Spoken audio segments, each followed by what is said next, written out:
Here's some sure signs of a bad client that you need to immediately fire. In fact, this type of client, no matter how financially viable they are, you must get rid of them. I'm Justin Hitt with Ad Briefing's Copywriting Tips. This insight today, listen carefully all the way to the end because it's going to save you thousands and thousands of dollars, years and days of frustration, and is going to make a massive difference to the outcomes you're able to produce for clients that really matter. First off, not all clients are created equal. Some clients will be a pain in the ass. And if you are concerned about simply just firing the client, then you don't have enough clients. 1 is none, 2 is 1. You've got to have 3, 5, 12 active clients in order to make sure that you can just close out a client's account. First off, if when you're putting together the project, you put together a statement of work and you cannot get a firm agreement on the statement of work with the client. If they, for example, are saying, well, we may have other things that come up in the future, or I'm not really sure about my objectives here. If you can't have a clear statement of work or plan, you either need to adjust how you charge, or you need to go get another client. So here's how this matters. If you're doing project-based work and you've got a clear set of deliverables, 1, 2, and 3 deliverables, you can focus on getting the deliverables done and you have all of your effort focused on that. And if a client can't come along and say, hey, we've got to come and talk about this other project that might be coming down the line. That's called a teaser project. They can't have feedback after a deliverable has been accepted that it wasn't done correctly. You really have to watch out for these things because sometimes the client is trying to get additional work, and that change in objectives is going to cost you, not them. This used to happen to me a lot doing consulting. Is a client would try to add on. They'd say, oh, and what about this? And what about this? And what about this? So what I learned to do is have a very clear upfront statement of work, project plan, outline of deliverables. The client pays a deposit up front. Every time a deliverable is provided, they pay another chunk of the money. They know how much everything costs up front. I know what I have as far as revenue coming in. And then ultimately I can stay on track for the time that I'm supposed to deliver the work. Because getting paid $50,000 to do a job that takes 2 years is not as valuable as $50,000 to do a job that was finished in its initial 6-month period. Also, when a client comes along with additional items, so they say, hey, I like, you're doing a great job. Can you look at this other thing? That is a new set of work. In the government contracting world, that's a change request. So you may have an existing contract and the customer is going to add things to the contract. That's a change request. If they want to do the work without the change request, then quickly get the rest of your work done so you can close out that contract. See, I'm reading a message here that I got from a client a while back, and it basically talked about, look, just because we set goals and objectives now doesn't mean they aren't going to change in the future. Well, if you're setting goals and objectives to deliver certain types of work to a client and it changes, you've now got to redo work. You also have a situation where it means they weren't clear about what they wanted in the first place. And finally, sometimes they make the change so that you will go do additional work. So for example, you deliver the draft of a sales letter and 2 lead generation pieces. And they say, oh, wow, this stuff's wonderful, but we have some tweaks we'd like to do. And then they give you tweaks that are completely different direction. This could be because they're going to keep your initial work and you're going to go build this new work. And now they've got 2 sales letters for the price of 1. Okay, now if you think clients won't do this, they will do this. You have to be aware of this.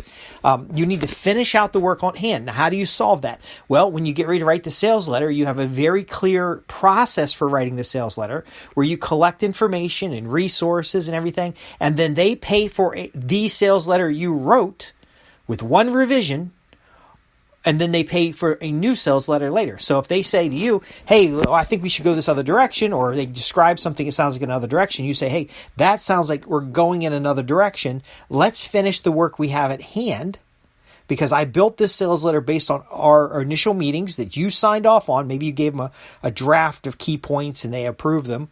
And then you finish the work at hand, and then we'll start this new effort here shortly. See, a lot of folks on this newsletter and who listen to this podcast have an office with 1 or 2 people in it. It's you, the principal, and it's a copy cub, or it's you, the principal, an assistant, and a copy cub, and you cannot afford to spend more time than necessary getting a piece of work complete. So again, statement of work, project plan, specific deliverables, all that on a specific timeline. Are you being paid by the hour, by the project, by the deliverable? Have you made it clear early in the project that if there are any changes to the project, what should the customer expect?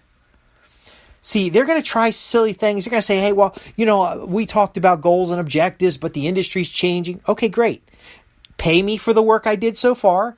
We stop the project. Now we set up the next job.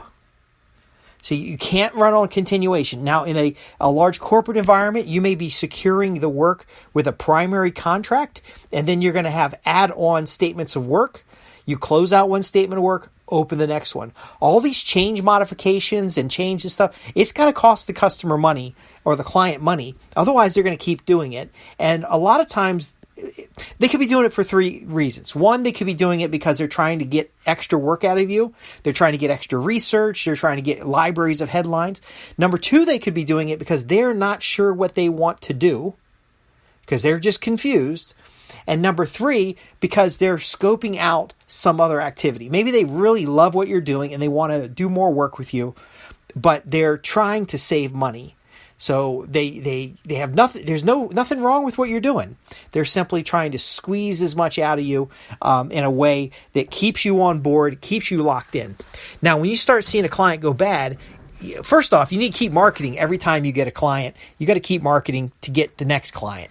You can't stop marketing. That's why I recommend, if you're going to have a small agency, you're going to have 3 to 5 people on staff. They don't all have to be employees, but there's you. There's your assistant in the subject matter expertise that you have. There is somebody doing administrative work. You have somebody on accounting, and then you have some advisory people that are going to be supporting you. And again, these are not all full-time employees. They could be contractors, but again, we're working off of clear written instruction. So if you sit down with a client and you haven't yet asked, what are the goals of this project? What are you looking to achieve with this project? Let's put together a statement of work. Let's put together a letter of understanding. Deliver one deliverable at a time. Get paid for that deliverable, and then move on to the next activity. Again, if they are changing the key deliverables, if they're changing your role in the organization, you are not an employee. And even if you are an employee, a good professional finishes their work. And a good client has a clear set of outcomes they're looking for. But the bottom line, folks, is don't waste your time with clients that are indecisive, clients that are weaseling out extra work, clients that aren't clear about their goals and objectives. Maybe it's a middle manager. I've seen this a lot of times. You get hired by an executive, a middle manager comes in and they don't really like that you're around. I've seen this with clients and heard client stories, and I've seen it myself where the middle manager kind of feels like you're kind of going to find out something. Like you're going to get in there and you're going to show up the people that are working there, and then you're going to make them look bad. So what they got to do is just mess with you a little bit so that you have a hard time, whether or not you finish the work on time. It helps show how difficult the environment is, and therefore how justified the manager is with the previous failures. Because obviously, if the previous manager did a good job at what they do and had a sufficient team, they wouldn't have to hire an outsider.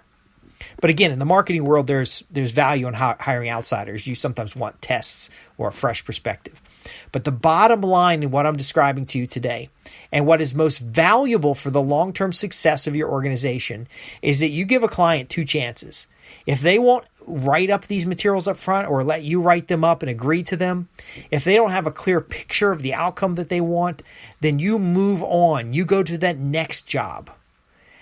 You don't want the diluted wages. You don't want the headaches and frustrations, and you certainly don't want them to have you load up a bunch of work, give it to them as draft to review, and then suddenly they're off working on something else, but they've kept your work and they're going to, grow off of your work. You need to have, a way of getting paid. Now, I talk about how to get paid in some of my other programs.